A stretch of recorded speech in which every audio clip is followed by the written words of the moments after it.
காஞ்சி மகா சுவாமிகள் அருளிய தெய்வத்தின் குரல் பாகம் 4 பகுதி 310 வேப்பம்பழ தித்திப்பு. யாராயிருந்தாலும் ஒரே கெட்டதாக பண்ணாமல் எங்கேயோ கொஞ்சம் நல்லதும் பண்ணுவதால் நடுநடுவிலே கொஞ்சம் கொஞ்சம் இன்பமானது நடக்கிறது. இந்த சந்தோஷம் கசையடிக்கு ஆயின்மெண்ட் போடுகிறது. எங்கேயாவது யாருக்காவது புண்ணியசாலிகளுக்கு கசையடி இல்லாமல் சந்தன பூச்சாகவே நடக்கிறது. அது ரொம்பவும் அபூர்வம். 100க்கு 90 நாம் பாபம் செய்தவர்களே ஆனதால் சந்தோஷம் 1 மடங்கு என்றால் கஷ்டம் 10 மடங்கு என்றே வருகிறது. ரொம்ப உசந்தாலும் வாழ்க்கையில் நாம் அனுபவிக்கிற ஆனந்தம் வேப்பம்பழ தித்திப்பு தான். வேப்பங்காயை விட வேப்பம் பழத்துக்கு தித்திப்பு உண்டு என்பது வாஸ்தவந்தான். ஆனால் அது மாம்பழத்தின் தித்திப்பாக முடியுமா? ரொம்ப கசப்பிலேயே கொஞ்சம் தித்திப்புமாக அநேக கஷ்டங்களுக்கு மத்தியிலே அல்ப ஆனந்தம் நமக்கு கிடைக்கிறது.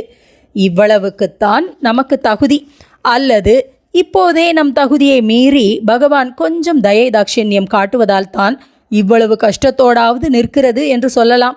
ஆசைதான் இதற்கெல்லாம் காரணம் என்றால், அந்த ஆசை உடம்பை அழிப்பதாலும் போகாது என்றால் என்னதான் பண்ணுவது? எப்படித்தான் தப்பித்துக் கொள்வது?